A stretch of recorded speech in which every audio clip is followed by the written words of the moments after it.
샬롬, 한 주 동안 주님의 은혜 가운데 평안하셨습니까?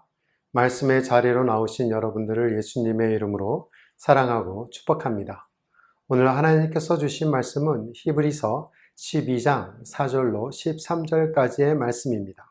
너희가 죄와 싸우되 아직 피 흘리기까지는 대항하지 아니하고 또 아들들에게 권하는 것 같이 너희에게 권면하신 말씀도 잊었도다.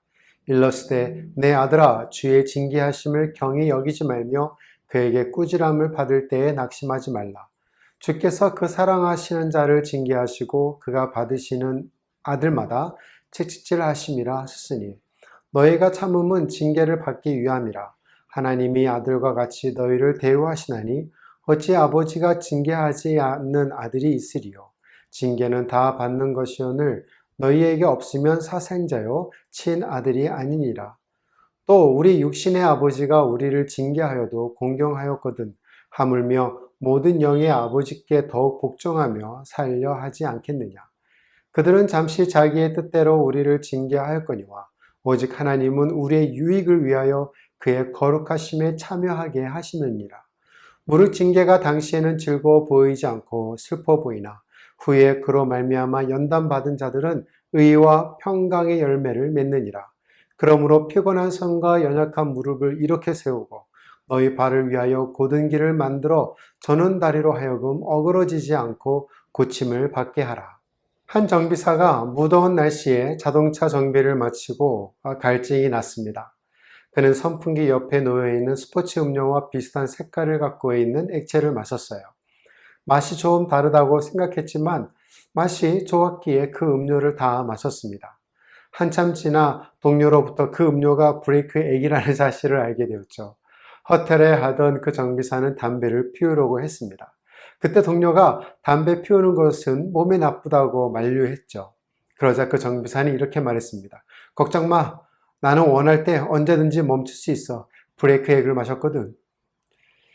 여러분에게도 이런 생각은 한 번쯤 하셨을 거예요. 이 나쁜 습관을 쉽게 버렸으면 좋겠어. 그러나 그렇게 되지 않죠. 많은 사람들이 그 정비사처럼 나는 언제든지 멈출 수 있다고 말하지만 절대 그렇게 되지 않습니다. 하물며 죄에 대한 싸움은 어떻겠습니까? 영적 성숙을 위한 우리들의 싸움은 때때로 고통스럽기만 합니다. 그렇다면 이 고통과 괴로움을 어떻게 처리할 수 있을까요? 여러분은 이런 싸움에서 어떻게 극복하고 계십니까? 왜 하나님께서 여러분에게 고난을 주셨을까요? 여러분이 싫어서요? 여러분이 마음에 들지 않아서요? 여러분이 아직도 회개하지 않는 죄와 버리지 못한 나쁜 습관들이 있어서요? 오늘 본문은 하나님께서 사랑하시는 자녀에게 훈계, 징계하시는 이유에 대해 설명하고 있습니다. 먼저는 죄에 대해 필사적으로 대항하십시오. 징계의 한계를 경험할 때까지 필사적으로 노력하십시오. 4절입니다. 너희가 죄와 싸우되 아직 피 흘리기까지는 대항하지 아니하고. 새번역 성경으로 볼까요? 여러분은 죄와 맞서서 싸우지만 아직 피를 흘리기까지 대항한 일은 없습니다. 죄에 대한 투쟁에서 멈추지 마십시오. 죽을 때까지, 피가 날 때까지 계속 저항하십시오. 예수님께서는 그렇게 하셨습니다.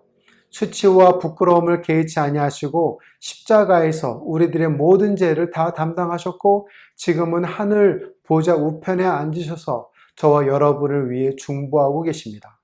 주님께서 당하신 고난은 당시 히브리인 그리스도인들이 당하는 고난보다 훨씬 극심한 것임에도 불구하고 끝까지 인내하셨습니다.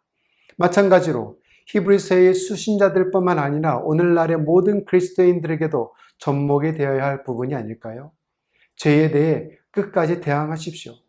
여기서 죄와 싸우되에는 그리스도인의 공동체와 반대로 악의 세력과의 갈등이 있음을 알 수 있습니다.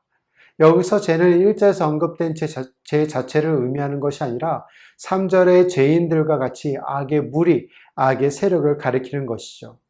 또 피 흘리기까지는 대항하지 아니하고는 악의 세력에 대항하여 당한 고난이 순교까지 이르지 못했다라는 점입니다. 악의 세력으로부터 핍박과 고난과 환난과 고통을 받고 있는 그리스도인의 공동체는 예수 그리스도를 바라보며 깊이 생각해야 한다고 다시 조언하고 있는 것이에요. 고난을 당할 때, 자신들보다 더 심한 고난을 당한 허다한 믿음의 선진들, 믿음의 증인들과 수치와 죽음에도 인내하신 그리스도를 생각하셔야 합니다. 결코 낙심해서는 안 돼요. 그들과 같이 인내하고 고난의 끝까지 대항하십시오. 죄와의 싸움에서 결코 포기하지 마십시오. 인생의 경주가 끝날 때까지 계속 저항하십시오. 믿음으로 끝까지 잘하고 잘할 수 있다고 생각하십시오. 그리고 마지막까지 최선을 다해 열심히 싸워야 합니다. 그것이 죄의 유혹을 넘어 신앙의 경주를 끝까지 달릴 수 있는 길입니다. 죄와의 싸움에서 죽는 날까지 계속 저항하십시오. 여러분은 선택할 수 있습니다. 많은 사람들이 그렇듯이 여러분도 끔찍한 고통을 부정하거나 다른 사람의 탓으로 돌릴 수 있고 피할 수도 있습니다. 또는 이 고통을 가슴에 껴안고 하나님께서 여러분의 마음에 속삭이시는 것을 들을 수도 있습니다. 만약 여러분이 후자를 선택하신다면 진정한 회개와 은혜가 무엇인지 경험할 수 있게 됩니다. 여러분은 어느 것을 선택하시겠습니까? 끝까지 죄에 대하여 저항하고 투쟁하십시오. 인내하십시오. 끝까지 신앙의 경주를 하십시오. 그것이 죄의 고통을 다루는 유일한 방법이기 때문입니다. 고통을 부정하거나 다른 사람의 탓으로 돌리거나 도망치지 마십시오. 대신 고통을 받아들이고 그것이 대항하도록 내버려 두십시오. 끝까지 계속 죄를 대적하십시오. 그 다음은 징계에서 하나님의 사랑을 발견하고 그것에 감사하는 것입니다. 고통에 감사하십시오. 고통을 소중히 여기십시오. 그것은 하나님이 여러분을 사랑하신다는 표시이기 때문입니다. 5절로 7절 상반절을 보겠습니다. 또 아들들에게 권하는 것 같이 너희에게 권면하신 말씀도 잊었도다. 일렀으되 내 아들아 주의 징계하심을 경히 여기지 말며 그에게 꾸지람을 받을 때에 낙심하지 말라. 주께서 그 사랑하시는 자를 징계하시고 그가 받아들이시는 아들마다 책질질 하심이라 하셨으니 너희가 참음은 징계를 받기 위함이라. 5절은 수사학적 의문문인데요. 현대인의 성경으로 보겠습니다. 하나님께서 자녀들을 타이르듯 여러분에게 이렇게 격려하신 말씀을 잊었습니까? 라는 것입니다. 이 물음을 통해 훈련과 교육의 측면에서 고난의 바른 개념을 잊어버린 그리스도인들을 부드럽게 비난하고 있는 것이죠. 그리고 인내해야만 했던 고난의 훈련의 성격을 띈 것임을 다시 상기시켜주고 있습니다. 그러면서 잠언 3장 11절과 12절을 인용해서 권면하고 있는데요. 내 아들아 여호와의 징계를 경히 여기지 말라. 그 꾸지람을 싫어하지 말라. 대저 여호와께서 그 사랑하시는 자를 징계하시기를 마치 아비가 그 기뻐하시는 아들을 징계함같이 하시느니라. 이는 하나님의 징계하신 행위에 대한 의도를 보여주고 있습니다. 그것은 하나님과 더 밀접한 관계를 형성하기 위해서 그리스도인들을 개인적으로 혹은 집단적으로 고난을 통해 훈련시키심을 알 수 있어요. 여기서 징계하심에 해당되는 헬라어는 꾸짖음, 교정, 징벌과 같은 수단을 통해서 교훈한다는 의미입니다. 교육하시는 것을 의미하는 거예요. 하나님은 자식이 잘 되기를 바라는 부모와 같이 자기 자녀들을 지극히 사랑하셔서 고난이라는 도구를 통해 하나님의 목표에 도달하도록 훈련시키고 있는 것입니다. 그러기에 하나님의 징계와 책망은 하나님과 그리스도인 사이가 부모와 자식 간의 관계임을 나타내주고 있는 것이죠. 본문에서 아들됨이라고 강조하신 것을 여러분이 살펴볼 수 있습니다. 동시에 자식에 대한 하나님의 책임과 사랑을 보여주고 있는 것이죠. 본문의 내 아들들아 라는 것은 예수 그리스도의 중재를 통해 그리스도인들이 하나님의 아들 되어 있다는 것을 표현하고 있는 겁니다. 그리고 너희가 참음은 징계를 받기 위함이라. 문자적 해석은 너희는 징계를 위하여 고난을 참는다라는 거예요. 헬라어에서 징계는 문자적으로 자녀 훈련이라는 의미를 가지고 있습니다. 여기에는 부모가 자녀의 삶을 준비시키기 위해 하는 모든 것이 포함된 단어이죠. 그래서 지시와 교정, 가르침과 체벌도 포함됩니다. 아시다시피 고통은 하나님의 자녀들을 훈련시키는 방법이라고 말씀을 드렸죠. 고난은 그들이 하나님의 기업을 감당할 준비를 할 수 있도록 하는 하나님의 독특한 방법이었습니다. 7절 하반절과 8절을 보겠습니다. 하나님이 아들과 같이 너희를 대우하시나니 어찌 아버지가 징계하지 않는 아들이 있으리요. 징계는 다 받는 것이오늘 너희에게 없으면 사생자요 친아들이 아니니라. 가정에서 아버지가 자녀를 훈육하고 교육하는 것은 보편적이죠. 아들이 아버지와 징계를 받는다는 것은 아버지가 그 아들을 진정한 아들로 인정하기 때문 아니겠습니까? 이와 마찬가지로 하나님께서 자기 자녀에게 고난을 통해 징계하신다는 것은 아버지로서의 하나님이 자기 자녀를 아들로 인정하고 계신다는 거예요. 친아들이라는 것이죠. 따라서 그리스도인들은 이 땅에서 당하는 고난을 슬퍼하거나 자잘할 것이 아니라 그 고난이 하나님의 징계로 하나님의 아들됨을 증거인 것을 깨닫고 기뻐해야 합니다. 감사해야 한다는 것이에요. 만약 하나님의 징계를 받지 않는다면 그는 하나님의 친아들이 아닙니다. 여기서는 사생자라고 표현하고 있죠. 노예나 첩의 아들들을 나타낼 때 쓰는 단어예요. 만약 그리스도인에게 하나님의 징계가 없다면 그는 서자이며 사생아이기 때문에 하나님의 아버지의 사랑을 받지 못할 뿐만 아니라 하나님의 나라의 상속도 받을 수 없게 됩니다. 반대로 그리스도인이 당하는 고난의 징계는 그리스도인이 하나님의 아들로서 아버지의 사랑과 상속자들로서의 특권을 소유하게 된다는 말이죠. 당시 로마 시대적 배경을 살펴볼까요? 히브리서가 기록되었던 시대에서 로마인 아버지는 합법적인 자녀들과 사생 아들을 두었습니다. 남성 로마인은 본처뿐만 아니라 첩에서도 자녀를 낳았죠. 그러나 로마인 아버지는 돌보는 유일한 아이들은 본처를 통해 낳은 자녀들입니다. 그들에게 재산을 물려주기 위해 친자녀들만 훈련하고 훈련시킵니다. 첩에게서 나온 사생아, 서자들을 무시했어요. 그들의 아버지는 그들이 어떻게 되든 상관하지 않고 징계 없이 그들을 내버려 두었습니다. 이와 같이 하나님은 그의 아들 그리스도를 믿게 된 자들을 훈련시킵니다. 하나님은 그의 자녀들을 보살피시기 때문에 그들을 징계하십니다. 고통은 하나님의 불쾌하심의 표시가 아니에요. 그것은 하나님의 기쁨의 표시입니다. 징계는 하나님께서 여러분을 미워하신다는 표시가 아니에요. 그것은 하나님께서 여러분을 매우 사랑하신다는 표시입니다.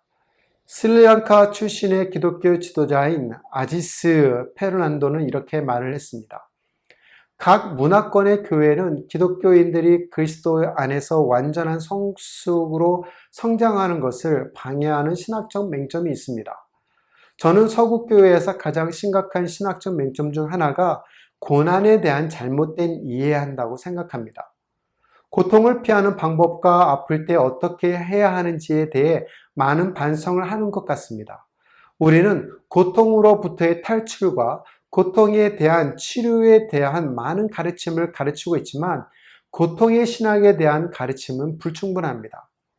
또한 그녀는 좋은 삶, 안락함, 편리함, 고통 없는 삶은 사람들이 기본권으로 여기는 필수품이 되었다라고 말해주고 있어요. 연이어서 이것이 없으면 그들은 뭔가 잘못되었다고 생각합니다.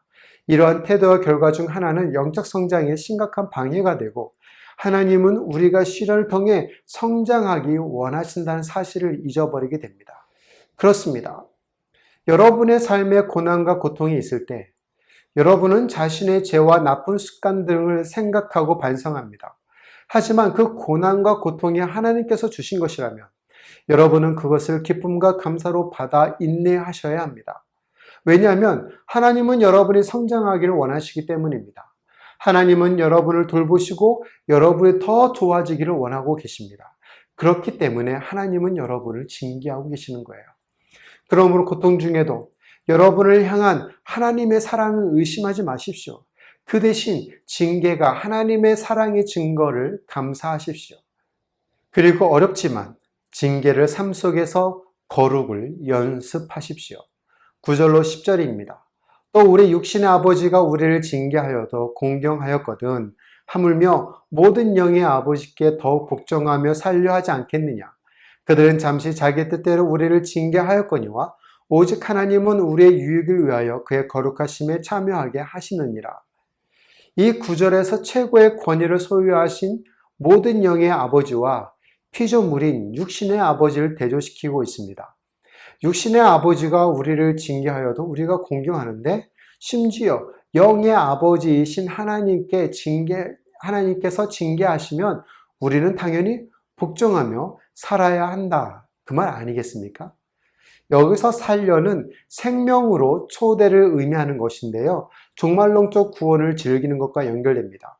즉, 그리스도인들은 하나님께 징계를 받을지라도 좌절하여 배교하는 것이 아니라 인내하며 담대히 나아가 복종함으로 온전한 구원을 소유한다는 것입니다. 하나님의 징계는 육신의 아버지의 징계와는 전적으로 다릅니다. 왜냐하면 하나님은 완전하시기 때문입니다. 그 징계의 목적은 우리의 유익을 위함이고 거룩하심에 참여하게 하심입니다.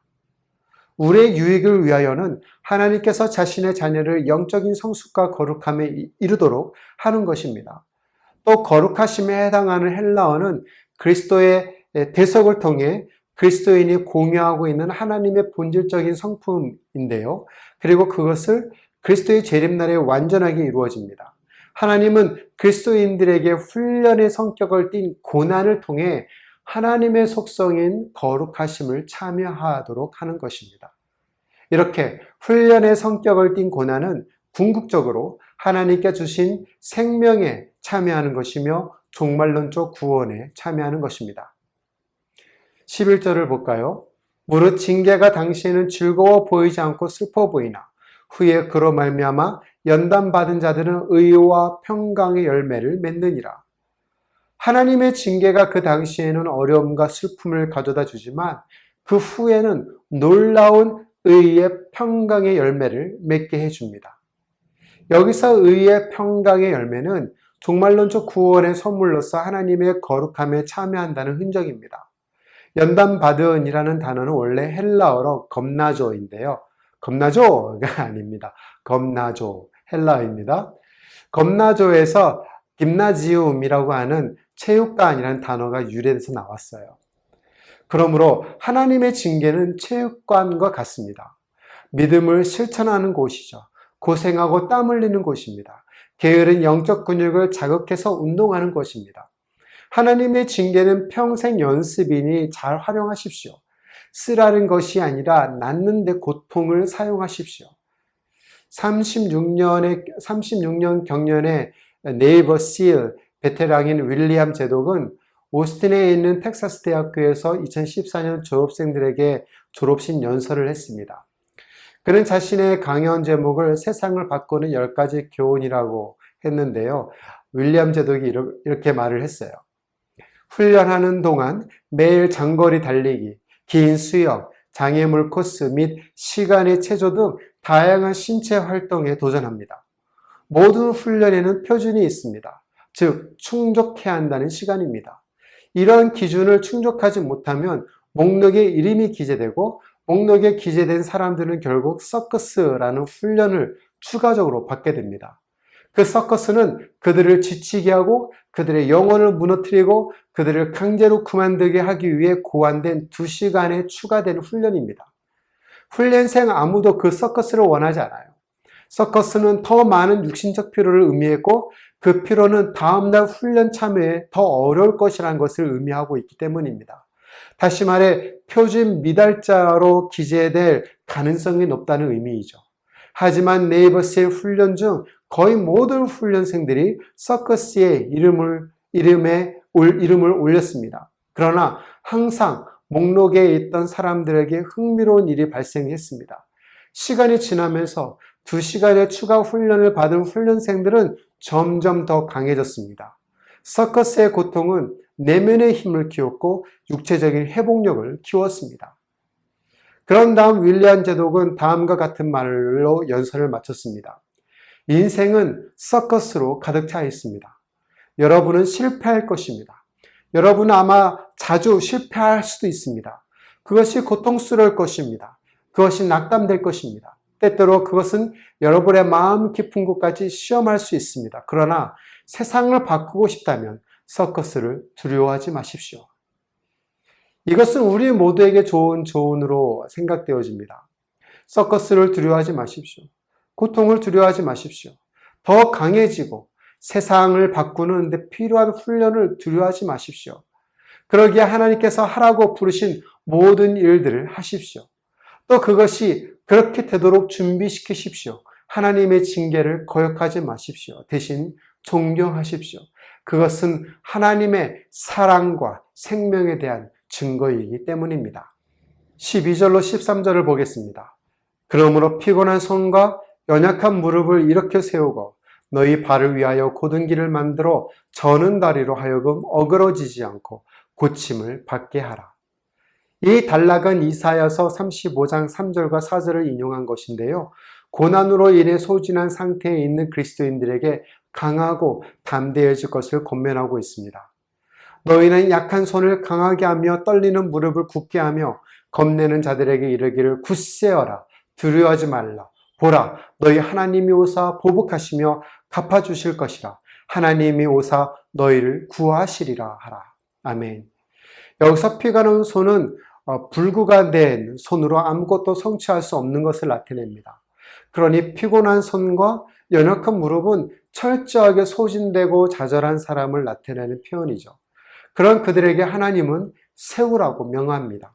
여기서 세우고는 강하게 하다라는 의미예요. 고난으로 인해 좌절에 빠져 있는 그리스도인들에게 일어서 담대해질 것을 권면하고 있는 것입니다. 현대인 성경으로 이 단락을 보겠습니다. 그러므로 여러분은 맥 빠진 손과 약해진 무릎에 힘을 주어 일어나서 바른 길을 걸어가십시오. 그러면 불구자가 덜뚝거리지 않고 고침을 받을 것입니다. 힘을 주고 일어나 바른 길을 걸어가야 합니다. 그리스도인들은 시련과 고난에 의해서 불구자처럼 좌우로 흔들릴 것이 아니라 최종적인 목표를 향해 곧은 방향으로 나아갈 수 있게 됩니다. 시련과 고난 속에서 좌절하고 소진된 상태에 있는 그리스도인들에게 서로 격려하고 위로하여 신앙의 최종적인 목표인 종말론적 구원만을 향해 매진할 수 있도록 하는 것입니다. 피곤한 손을 드십시오. 연약한 무릎을 강하게 해서 일어나십시오. 여러분의 손은 더 이상 피곤하지 않습니다. 여러분의 무릎은 더 이상 연약하지 않습니다.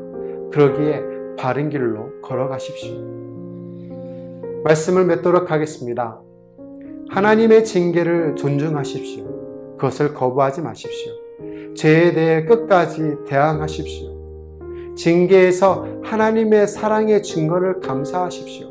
그리고 징계의 삶 속에서 거룩함을 훈련하십시오. 이것이 완전한 영적 성숙으로 성장할 수 있는 유일한 방법입니다. 징계는 하나님의 자녀에게 주시는 또 하나의 하나님의 사랑입니다.